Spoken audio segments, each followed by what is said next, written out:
চট্টগ্রামে দেশের প্রথম মনোরেল, বদলে যাচ্ছে নগরীর ভবিষ্যৎ যাত্রা। বাংলাদেশের গণপরিবহন ব্যবস্থায় এক ঐতিহাসিক অধ্যায়ের সূচনা হতে যাচ্ছে বন্দর নগরী চট্টগ্রামে। দেশের প্রথম মনোরেল প্রকল্প বাস্তবায়নে চূড়ান্ত পদক্ষেপ নিয়েছে চট্টগ্রাম সিটি কর্পোরেশন।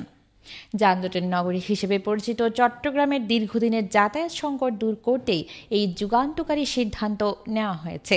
রোববার সকালে নগরীর ওয়ার্ল্ড ট্রেড সেন্টারে এক জমকালো অনুষ্ঠানে চসিক, জার্মান ভিত্তিক ওরাসকম এবং মিশরের আরব কন্ট্রাক্টর গ্রুপের মধ্যে সমঝোতা স্মারক স্বাক্ষরিত হয়।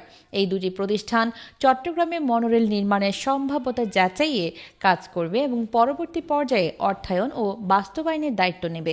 চসিক সূত্রে জানা গেছে, প্রস্তাবিত মনোরেল রুট 54 কিলোমিটার জুড়ে বিস্তৃত হবে এবং নগরীর গুরুত্বপূর্ণ এলাকাগুলোকে সংযুক্ত করবে। এতে থাকবে 32 থেকে 33টি স্টেশন, যা নগরবাসীর যোগাযোগ ব্যবস্থায় বিপ্লব ঘটাবে।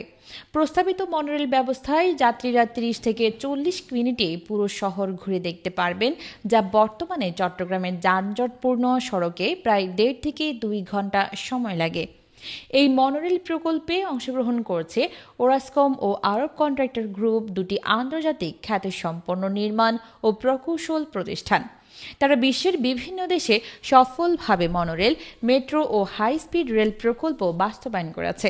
বিশেষজ্ঞরা বলছেন, চট্টগ্রামের মতো ঘনবসতিপূর্ণ শহরের জন্য মনোরেল একটি উপযুক্ত সমাধান, কারণ এটি তুলনামূলকভাবে কম জায়গা দখল করে, খরচে সাশ্রয়ী, মেট্রো রেলের তুলনায় প্রায় 50% কম, পরিবেশ বান্ধব, দ্রুত বাস্তবায়নযোগ্য, উচ্চ ধারণ ক্ষমতা সম্পন্ন গণপরিবহন ব্যবস্থা।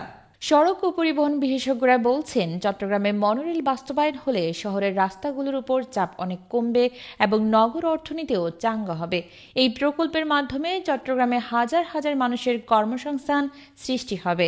নির্মাণ থেকে শুরু করে পরিচালনা ও রক্ষণাবেক্ষণ পর্যন্ত দীর্ঘমেয়াদে এই প্রকল্প দেশের অর্থনীতিতে গুরুত্বপূর্ণ অবদান রাখবে।